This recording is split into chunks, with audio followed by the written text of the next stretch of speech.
أعوذ بالله من الشيطان الرجيم بسم الله الرحمن الرحيم বিতাড়িত মরদুদ শয়তানের ওয়াসওয়াসা থেকে আল্লাহ রাব্বুল আলামিনের কাছে পানা চাচ্ছি। শুরু করছি দয়াময় অতি দয়ালু আল্লাহ রাব্বুল আলামিনের নামে। فإن طلقها فلا تحل له من بعد حتى تنكح زوجا غيره فإن طلقها فلا جناح عليهما أن يتراجعا إن ظنا أن يقيما حدود الله وتلك حدود الله يبينها لقوم يعلمون। আজকের আলোচনা হলো 230 এবং 31 নম্বর আয়াত সম্পর্কে। এখানে স্ত্রীকে তালাক দেওয়ার পরে আবার সে কিভাবে সেই স্ত্রীকে ফিরিয়ে আনবে এবং স্ত্রীকে 2 তালাক দেওয়ার পরে তাকে নিষ্ঠার সাথে তাকে রেখে দিতে পারবে এবং ন্যায়সঙ্গতভাবে তাকে ছেড়েও দিতে পারবে সম্পর্কে আজকে আলোচনা। ইন তাল্লাকাহা, যদি কেহ তার স্ত্রীকে তালাক দেয়, ফালা তাহিল্লু লাহু, তবে তার জন্য বৈধ নয়, মিন বাদু হাত্তা তানকিহা জাওজান গায়রা, অন্য স্বামী গ্রহণ করার আগে প্রথম স্বামী তাকে গ্রহণ করতে পারবে না। ফাইন তাল্লাকাহা, যদি দ্বিতীয় স্বামী তাকে তালাক দিয়ে দেয়, ফালা জুনাহা, তবে তাদের উভয়ের জন্য কোনো গুনাহ নাই। ফালা জুনাহা আলাইহিমা, তবে তাদের উভয়ের জন্য কোনো গুনাহ নাই, আইয়াতারাজা, তাকে ফিরে আনার ব্যাপারে। ইন যান্না আইয়ুকিমা হুদুদাল্লাহ, যদি তারা উভয় ধারণা করে যে আল্লাহ রাব্বুল আলামিনের হুকুমকে তারা মান্য করতে পারবে। ওয়াতিলকা হুদুদুল্লাহি ইউবাইয়িনুহা লিকাওমি ইয়ালামুন, ওয়াতিলকা হুদুদুল্লাহি ইউবাইয়িনুহা লিকাওমি ইয়ালামুন। আল্লাহ রাব্বুল আলামিন তোমাদের জন্য তার হুকুমকে, তার বিধানকে বর্ণনা করে যাতে করে তোমরা বুঝতে পারো। আমরা সংক্ষিপ্ত তাফসীরের দিকে চলে যাচ্ছি। স্ত্রীকে তালাক দেওয়ার পরে অনেকেই আবার সেই স্ত্রীকে গ্রহণ করার জন্য আবার উঠে পড়ে লাগে, তার জন্য মায়াবী কান্না দেখায়। আসলে আল্লাহ রাব্বুল আলামিন এর জন্যই বান্দাদেরকে বুঝে শুনে কাজ করার জন্যই বলা হয়েছে। তালাক আসলে একটি কঠিন বিষয়, সেই কঠিন বিষয়কে সহজ করা কখনোই সম্ভব নয় বা আমাদের উচিত নয়। আমরা এই সহজ পদ্ধতির কারণেই তালাককে সহজ করেছি বলি আমাদের জন্য আমরা সেই স্ত্রীকে দ্বিতীয়বার ফিরিয়ে আনার জন্য যে সিস্টেম করি। আল্লাহ রাব্বুল আলামিন বলেছেন যে অবশ্যই তোমাদেরকে দ্বিতীয় স্বামীর কাছে সেই স্ত্রীকে বিবাহ দিতে হবে এবং সেই স্বামী যদি ইচ্ছাকৃতভাবে তাকে তালাক দিয়ে দেয়, তবে দ্বিতীয়বার তাকে ফিরে আননে কোনো দোষ নাই, কোনো অন্যায় নাই, পাপাচার নাই। কিন্তু আমরা যেটা করি, আসলে ইসলাম কিন্তু সেভাবে আমাদেরকে বলে নাই। আল্লাহ রাব্বুল আলামিন বলেছেন যে দ্বিতীয় স্বামী যদি তাকে ইচ্ছাকৃতভাবে তালাক দিয়ে দেয়, তাকে কোনো জোর প্রয়োগ করা যাবে না, তাকে কোনো শর্ত সাপেক্ষে তার থেকে তালাক আনা যাবে না। কিন্তু আমরা ইলা নামে যেই হালাল পদ্ধতিকে বেছে নিয়েছি, সেটা কিন্তু আসলে ইসলাম সম্মত নয়। আমরা স্ত্রীকে অন্যের কাছে দিয়ে বিবাহ দিয়ে শর্ত সাপেক্ষে তুমি 1 ঘন্টা রাখার পরে অথবা কিছু সময় রাখার পরে তুমি আবার সেই স্ত্রীকে তালাক দিয়ে দিবা, ইসলাম সম্মতভাবে এরকম কোনো অনুমতি দেওয়া হয় নাই। আল্লাহ রাব্বুল আলামিন এভাবে চান নাই। কিন্তু আমরা যেই নিজেদের মন গড়া একটি নিয়ম কানুন আমরা বানিয়ে নিয়েছি, আসলে আদৌ কিন্তু কোরআন হাদিসে আসলে এভাবে স্পষ্ট বলা হয় নাই, স্পষ্টভাবে বলা হয়েছে দ্বিতীয় স্বামী যদি ইচ্ছাকৃতভাবে তাকে তালাক দিয়ে দেয় তারপরেই কেবল প্রথম স্বামীর অধিকার প্রতিষ্ঠিত হবে। ইচ্ছাকৃত তালাক না দিলে তাকে কোনোভাবেই জোরপূর্বক ভাবে তার থেকে তালাক আনানো যাবে না। এজন্য এই বিষয়টা আমাদেরকে অবশ্যই লক্ষ্য রাখতে হবে। আর আল্লাহ রাব্বুল আলামিন বলেছেন আইয়াতারাজা ইন যান্না আইয়ুকিমা হুদুদাল্লাহ। তবে দ্বিতীয়বার এই স্ত্রীকে ফিরিয়ে এনে এটা যেন উদ্দেশ্য না হয় যেন প্রথমবারের চেয়েও আরো অত্যাচার বেশি তার প্রতি করা হবে। এভাবেই তোমরা তাকে ফিরিয়ে আনতে পারো যে তাদের সাথে আর কোনো অসদার আচরণ করা হবে না, জুলুম করা হবে না, জালিয়াতি করা হবে না। এমনটা যদি তুমি দৃঢ় চিত্তে যদি কামনা করো তবে সেক্ষেত্রে তোমার স্ত্রীকে তুমি ফিরে আনতে পারো। কোনো অবস্থাতেই আসলে স্ত্রীকে কষ্ট দেওয়ার জন্য দ্বিতীয়বার তাকে ফিরে আনা চলবে না।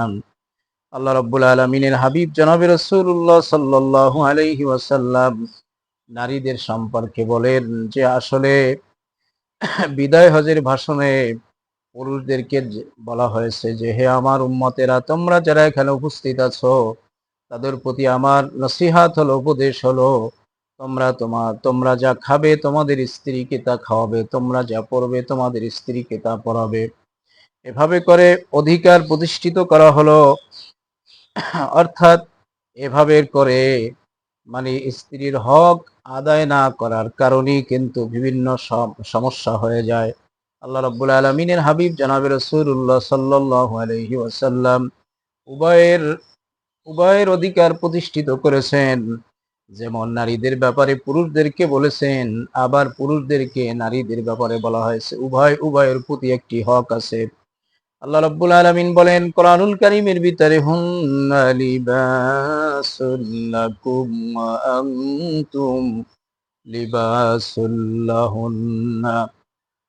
স্বামী স্ত্রী একে অপরের বিষয়টা এমন পরিপূরকভাবে বলা হয়েছে যেমন স্বামীদের পোশাক হলো স্ত্রী এবং স্ত্রীদের পোশাক হলো স্বামী। পোশাক ছাড়া যেরকম মানুষ চলতে পারে না, পোশাকের যত্ন যেভাবে মানুষ নিয়ে থাকে এটিকে ব্যবহার করার জন্য, পরিধান করার জন্য, সেভাবে স্বামীদেরকে বলা হয়েছে তোমরাও যেন তোমাদের পোশাকের মতো স্ত্রীকে যত্ন নাও। এবং স্ত্রীকেও বলা হয়েছে তুমি যেভাবে স্বামী ছাড়া থাকতে পারো না, তোমার ভরণ পোষণ যাবতীয় দায় দায়িত্ব যেহেতু স্বামীর উপরে বর্তানো হয়েছে, সেই ক্ষেত্রে তুমি অবশ্যই স্বামীর প্রতি যত্নবান হবে। আল্লাহ রাসূল সাল্লাল্লাহু আলাইহি ওয়াসাল্লাম বলেছেন তোমরা যা খাবে স্ত্রীদেরকে তা খাওয়াবে, তোমরা যা পরবে স্ত্রীদেরকে তা পরাবে। আবার অন্যদিকে স্ত্রীদেরকেও বলা হয়েছে স্বামীর হক এত বেশি দেওয়া হয়েছে।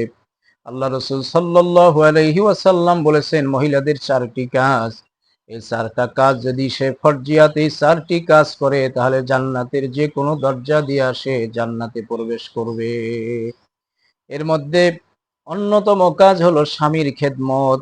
এই স্বামী যদি কোনো স্ত্রীর প্রতি খুশি থাকে, স্বামী যদি মরার পরে বলে আমার স্ত্রী অত্যন্ত ভালো ছিল, তাহলে তার জন্য জান্নাত আল্লাহ তাআলা অবধারিত করে দিবেন। আসলে এই যে সুসম্পর্ক স্ত্রী স্বামীর দিকে লক্ষ্য রাখবে, স্বামী স্ত্রীর দিকে লক্ষ্য রাখবে, এমনটা মায়া তৈরি হতে হবে যেরকম একজন হেঁটে গেলে অন্যজনও ব্যথা পায়, এরকম অবস্থান যদি তৈরি করতে পারে তাহলে সেই সুখের সংসার গড়ে উঠবে। তাফসীর কারকেরা বলেন আল্লাহ রাব্বুল আলামিন যে আমাদের কোরআনুল কারীমের মধ্যে দোয়া শিখিয়েছেন রব্বানা আতিনা ফিদ দুনিয়া হাসানাতাও ওয়া ফিল আখিরাতি হাসানা ওয়া কিনা আযাবান নার। রব্বুল আলামিন তুমি আমাদেরকে দুনিয়ার কল্যাণ দান করো এবং আখিরাতের কল্যাণ দান করো। অধিকাংশ তাফসীর কারকদের মত হলো দুনিয়ার কল্যাণ হলো শত সাধবী এবং নেককার সালেহা স্ত্রী। নেককার সালেহা স্ত্রী যার জন্য আল্লাহ রাব্বুল আলামিন মিলায় দিবে দুনিয়ার জিন্দেগিটা, তার জন্য বেহেশত খানা হয়ে যাবে, সুখের হয়ে যাবে। আল্লাহ রাব্বুল আলামিন চাচ্ছেন যে উভয়ের মধ্যে যাতে একটি দরদ মাখা একটি সম্পর্ক যাতে হতে পারে, আল্লাহ রাব্বুল আলামিন সেটাই চাচ্ছেন। কোনো কারণবশত যদি সেই দরদ মাখা মায়া মহব্বত যদি তৈরি না হয় এবং বিভিন্ন ভাবে ফিতনা ফাসাদের তৈরি হয়, তাহলে সেটা মানুষদেরকে ধ্বংসের দিকে ঠেলে দেয় এবং মানুষের সুখ শান্তিকে বিনষ্ট করে। এমন সম্পর্ক যদি ক্রমেই সেটা অবনতির দিকে যেতে থাকে, সম্পর্ক দিনার দিন খারাপ হতে থাকে, তাহলে আল্লাহ রব্বুল আলামিন সেক্ষেত্রে তালাকের ব্যবস্থা রেখেছেন। তালাকের প্রাথমিক অবস্থাগুলি, সিমটমগুলোকে কিভাবে সেটাকে মানে সামনের দিকে অগ্রসর করতে হবে, ধাপগুলি অতিক্রম করতে হবে, সে কথা আমরা বিগত দিনে আলোচনা করেছি। আজকে আলোচনা হলো, যদি কেহ তার স্ত্রীকে তালাক দিয়ে দেয়, আল্লাহ রব্বুল আলামিন উভয়ের প্রতি একটা মহব্বত ভালোবাসা দিয়েই তৈরি করেছেন। যদিও থাকা অবস্থায় কিছুতেই সেই সম্পর্কটা, সেই মহব্বতটা বোঝা যায় না। দুনিয়ার একটি নিয়ম আছে, নিয়ামত বা দেশাওয়াল, নিয়ামত চলে গেলে পরে সেই নিয়ামতের জন্য আফসোস হয়। স্ত্রী যখন স্বামীর কাছে অহরহ থেকে যায়, তখন সে তার জন্য কত উপকারী সে আসলে সেটা বুঝতে পারে না। যখন তার থেকে বিদায় নিয়ে চলে যায়, তখন সে মায়ার কান্না কাঁদতে থাকে এবং তার জন্য অশ্রু ঝরতে থাকে। তার মায়াটা, তখন তার গুরুত্বটা সে বুঝতে পারে। এবং স্ত্রীও যখন স্বামীর কাছ থেকে চলে যায়, স্বামীর গুরুত্বটা সে বুঝতে থাকে। আল্লাহ রাব্বুল আলামিন সেখানেও তাদের মনের খবর জেনে আবার তাদেরকে পুনরায় গ্রহণ করার জন্য আল্লাহ তাআলা সুযোগ রেখেছেন। তবে এখানে ধারাবাহিক একটি নিয়মের মাধ্যমে সেই মানে বৈধতা পেতে হবে এবং হারাম থেকে তাদেরকে বেঁচে আসতে হবে। সেজন্যই আল্লাহ রাব্বুল আলামিন বলেন, দ্বিতীয়বার গ্রহণ করার সময় তোমাদের এই ধারণা নিয়ে, এই নিয়াত নিয়ে সামনে অগ্রসর হতে হবে, যাতে করে আল্লাহ রাব্বুল আলামিনের হুদুদ বা কিসাস, তার নিয়ম মেনে তোমরা চলতে পারবে। তার নিয়মটা কি? আল্লাহ রাব্বুল আলামিনের নিয়ম হচ্ছে, হুকুম হচ্ছে, স্বামী স্ত্রীর দরদ বুঝবে এবং স্ত্রী স্বামীর দরদ বুঝবে এবং পরস্পরের হক গুলোকে আদায় করে দিবে, যেগুলি কোরআন এবং হাদিসের বিভিন্ন জায়গায় বিভিন্ন সময় বর্ণিত হয়েছে। সেই হক গুলোকে যদি সে আদায় করতে পারে, নিশ্চিত হয়, তবে যেন সে দ্বিতীয়বার সেই পুরানো সম্পর্ককে আবার জোড়া লাগাতে পারে, বারো জোড়া লাগায়। আল্লাহ রাব্বুল আলামিন বলেন, তাদেরকে খামাখা কষ্ট দেওয়ার জন্য দ্বিতীয়বার যেন তাদেরকে গ্রহণ করা না হয়। অতিলকা হুদুদুল্লাহি ইউবাইয়িনুহা লিকাওমিন ইয়ালামুন। আল্লাহ রাব্বুল আলামিন বলেন, এটা আমার হুদুদ, এটা আমার হুকুম, বা এটাই আমার নিয়ম কানুন। আমার নিয়ম কানুন আমি এজন্যই বান্দাদের জন্য বর্ণনা করি, যাতে করে তারা ভালো করে বুঝতে পারে। আল্লাহ রাব্বুল আলামিন ৩১ নং আয়াতের ভিতরে বলেন, ওয়া ইদা তাল্লাকতুমুন নিসা ফাবালাগনা জালাহুন্না ফামসিকুহুন্না বিমারুফিন আও সাররিহুহুন্না বিমারুফ। আল্লাহ রাব্বুল আলামিন ২২৯ নম্বর আয়াতে যে তালাকের বিধানের কথা বলেছেন, একই কথা আবার এখানে এর সাথে একটু সংশ্লিষ্ট কিছু বাড়ায়া বলেছেন। তার মানে হলো, আল্লাহ রাব্বুল আলামিন বলেছেন, আত-তালাকু মাররাতান, তালাক হলো দুইবার। অর্থাৎ দুইবার তালাক দেওয়ার পরে যখন দুই হায়েজের সময়সীমা অতিবাহিত হওয়ার আগেই যদি সে তার স্ত্রীকে ফিরে আনতে চায়, সেজন্য তার সুযোগ সুবিধা রয়েছে। আল্লাহ রাব্বুল আলামিন সে কথা এখানে বলেন, ওয়া ইযা তাল্লাকতুমুন নিসা, যদি তার স্ত্রীকে সে তালাক দেয়, ফাবালাগনা আজালাহুন্না, তার দুটি ইদ্দাত পূর্ণ হয়ে যায়, ফামসিকুহুন্না, তবে সে তাকে মুক্ত করে দিতে পারে, বিমারুফিন, সে তাকে রেখেও দিতে পারে, আও সাররিহুহুন্না, অথবা তাকে পরিত্যাগ করতে পারে, বিমারুফিন, ন্যায়সঙ্গত ভাবে। দুই তালাক অতিক্রান্ত হওয়ার পরে এখানে স্বামীর জন্য অধিকার আছে, সে ইচ্ছা করলে তাকে রেখেও দিতে পারে, আবার ছেড়েও দিতে পারে। রেখে দিলেও ন্যায়সঙ্গত ভাবে আল্লাহর যে রেখে দেওয়ার ব্যাপারে যে হুকুম আছে, সেগুলো মেনেই তাকে রেখে দিতে হবে। এবং ছেড়ে দিলে পরেও ছেড়ে দেওয়ার ব্যাপারে আল্লাহ রব্বুল আলামিনের যে বিধান আছে, সেই বিধানগুলি মেনেই মারুফ তথা ন্যায়সঙ্গত ভাবে তাকে ছেড়ে দিতে হবে। আল্লাহ রাব্বুল আলামিন বলেন, ওয়ালা তুমসিকুহুন্না দিরারাল লিতা'তাদু। আল্লাহ রাব্বুল আলামিন বলেন, ওয়ালা তুমসিকুহুন্না দিরারাল লিতা'তাদু, তাদেরকে তোমরা এজন্য আটকে রেখো না, বেঁধে রেখো না, যাতে করে তোমরা তাদেরকে দিনার দিন এভাবে কষ্টের মধ্যে ফেলে দিবে, তোমরা তাদেরকে কোনো শান্তি দিবে না। তাদের অধিকার তাদেরকে বুঝায় দিবে না, তাদের হক তাদেরকে বুঝায় দিবে না, শুধু তাদেরকে রেখে রেখে তাদেরকে কষ্ট দেওয়াটাই হলো তোমার অভ্যাস বা এটাই হলো তোমার নিয়ত। আল্লাহ রাব্বুল আলামিন বলেন, এভাবে কষ্ট দেওয়ার জন্য তুমি তাকে রেখে দিও না। যদি তোমার সাথে বনিবনাত না হয়, তোমার কথা মতো সে না চলে, শরীয়তের বিধান মতো না চলে, তবে তোমার জন্য দুটি রাস্তাই খোলা আছে। হয়তো তুমি ছেড়ে দিতে পারো, আবার রেখেও দিতে পারো। যদি রেখে দাও তাহলে তার অধিকার সম্পূর্ণভাবে আদায় করে দিতে হবে, আর ছেড়ে দিলেও ছেড়ে দেওয়ার ব্যাপারে যে বিধানগুলি আছে সে বিধান মেনেই তাকে ছেড়ে দিতে হবে। তাকে কষ্ট দেওয়ার জন্য যেন তোমরা তাদেরকে রেখে না দাও। এ ব্যাপারে আইয়ামে জাহিলিয়ার যুগে মানে চিরাচরিত তাদের অভ্যাস ছিল, কোন স্ত্রীর সাথে তাদের মনোমালিন্য হয়ে গেলে পরে তারা তাদেরকে 2 তালাক দিয়া ঝুলিয়ে রাখতো, তাদেরকে ছেড়েও দিত না, আবার রেখেও দিত না। এভাবে দিনের পর দিন, মাসের পর মাস, বছরের পর বছর স্ত্রীদেরকে তারা কষ্ট দেওয়ার জন্য ভোগ্য পণ্য হিসাবে ব্যবহার করত। আল্লাহ রাব্বুল আলামিন মানব অধিকারকে প্রতিষ্ঠিত করার জন্য, স্ত্রীদের হওয়া হক আদায় করার জন্য, মহিলাদের হক প্রতিষ্ঠিত করার জন্য এভাবে কষ্ট যাতে স্বামীরা স্ত্রীদেরকে না দিতে পারে, সেজন্য আল্লাহ রাব্বুল আলামিন এভাবে ঝুলে রাখাকে আল্লাহ তাআলা বারণ করেছেন।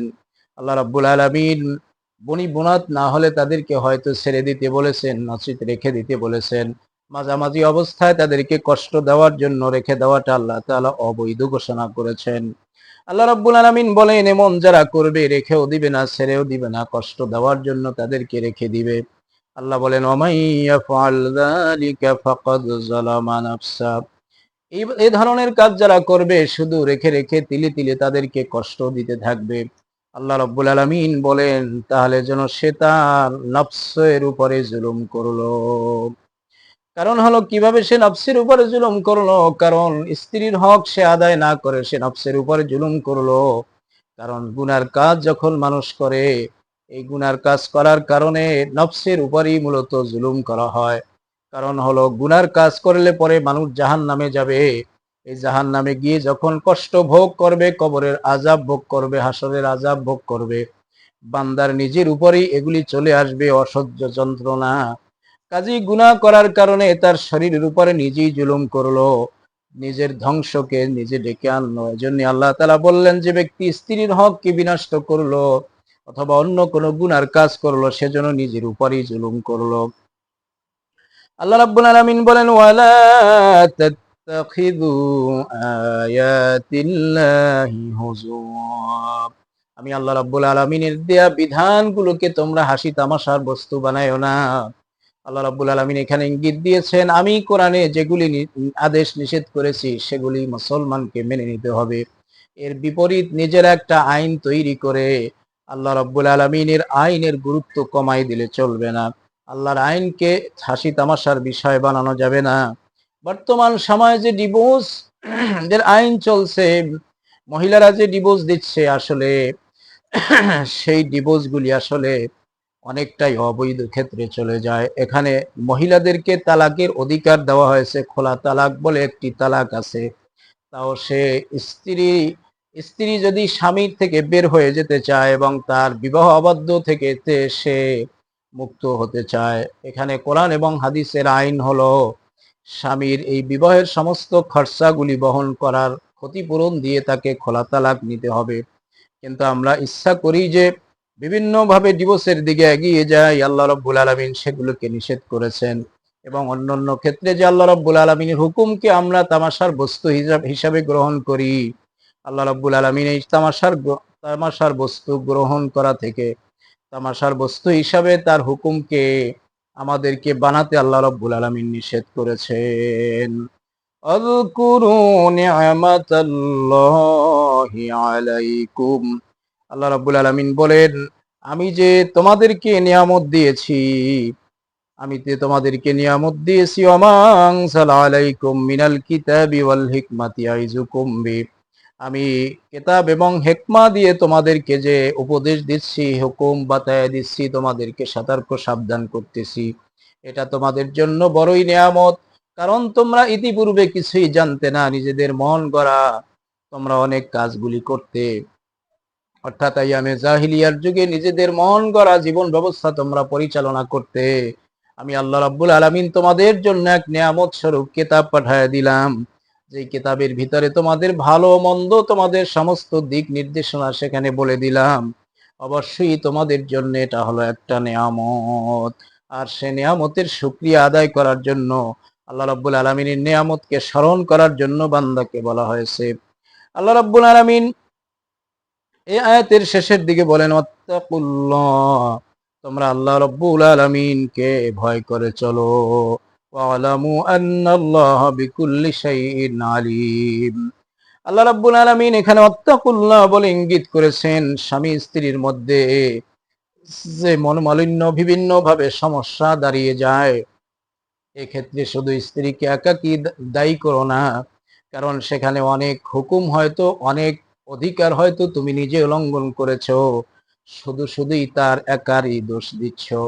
তুমি যদি তোমার অধিকারগুলি ঠিক মতো স্ত্রীর উপরে আদায় করে দিতে, অবশ্যই সে মোলায়েম হয়ে যেত, নরম হয়ে যেত, তার অধিকার পেয়ে সে তোমার প্রতি মায়াবী হয়ে যেত, তোমার অধিকারগুলিও সে আদায় করার জন্য চলে আসতো।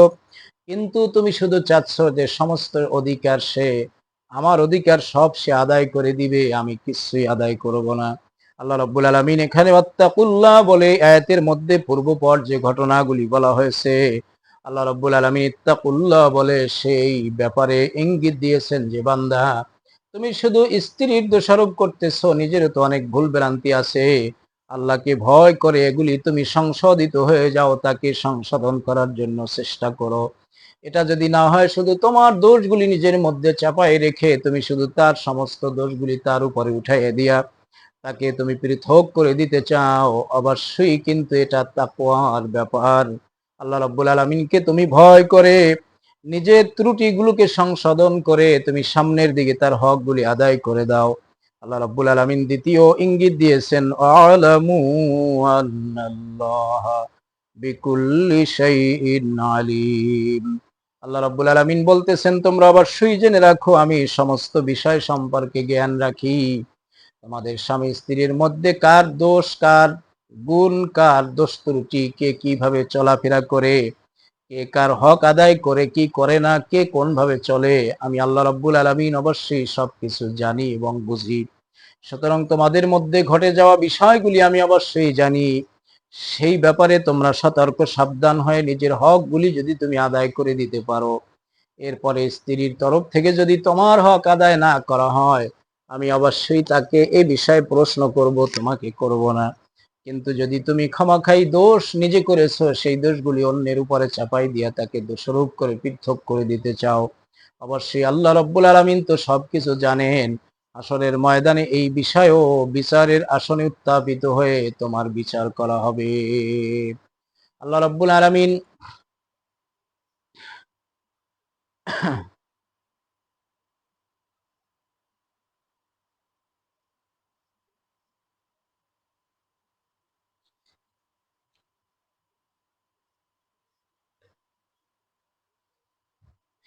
এই যে তালাকের মাসালা চলতেছে, আমাদের সকলেরই এই বিষয়টা সম্পূর্ণভাবে জেনে নিতে হবে। কারণ কোন ব্যবসায়ী যদি ব্যবসা সম্পর্কে না বুঝে, তাহলে সে ব্যবসা পরিচালনা করা তার দ্বারা সম্ভব নয়। কোনো ব্যক্তি যদি যে কোনো কাজ করুক, সেই কাজের সর্বপ্রথম সেই কাজ সম্পর্কে তাকে অবহিত হতে হবে। একজন স্ত্রীকে পরিচালনা করতে গেলে তার কি হক আছে, তার কি অধিকার আছে, এগুলি কোরআন থেকে বুঝে নিতে হবে এবং তালাকের মাসালাগুলি তাকে জেনে নিতে হবে। সমস্ত খুঁটিনাটি বিষয়গুলি কোরআন থেকে, হাদিস থেকে জেনে নিতে হবে, যেন এই ধরনের কোনো সমস্যা হলে পরে কোরআন এবং হাদিস দিয়ে সমস্যার সমাধান করা যায়। এই ব্যাপারে আমাদেরকে সচেতন হতে হলে অবশ্যই কোরআন এবং হাদিসের জ্ঞান অর্জন করতে হবে। এজন্য আল্লাহ রাসূল সাল্লাল্লাহু আলাইহি সাল্লাম বলেছেন, তালাবুল ইলমি ফারিদাতুন আলা কুল্লি মুসলিমিন ওয়া মুসলিমা। প্রত্যেকটা মুসলমান নর নারীর উপরে বিদ্যা অর্জন করা ফরজ। এজন্যই বলা হয়েছে, আপনি দুনিয়াতে চলতে গেলে যত ফাংশন, যত বিষয়গুলি আপনার কাছে চলে আসবে, সেগুলির যদি ইসলাম সম্মত সমাধান আপনি পেতে চান, অবশ্যই সেই বিষয়ে আপনার জ্ঞান অর্জন করতে হবে। নচেত আপনি ইসলামী কায়দা আপনার জীবনকে পরিচালিত করতে পারবেন না। সমস্ত বিষয় আপনাকে ইসলামী ভাবধারার জ্ঞান অর্জন করতে হবে। ইসলামী ভাবধারার জ্ঞান অর্জন করতে হলে অবশ্যই আপনাকে কোরআন এবং হাদিসের জ্ঞান অর্জন করতে হবে। এজন্য আজকে যে তালাকের বিষয় কয়েকদিন পর্যন্ত আমাদের আলোচনার বিষয় হয়েছে, এগুলি আমাদের অবশ্যই ধারাবাহিকভাবে তাফসিরগুলি শুনতে হবে এবং আনুষঙ্গিক অন্যান্য কিতাব থেকে এই বিষয়ে আমাদের জ্ঞান অর্জন করতে হবে। আল্লাহ রাব্বুল আলামিন আমাদেরকে আমল করা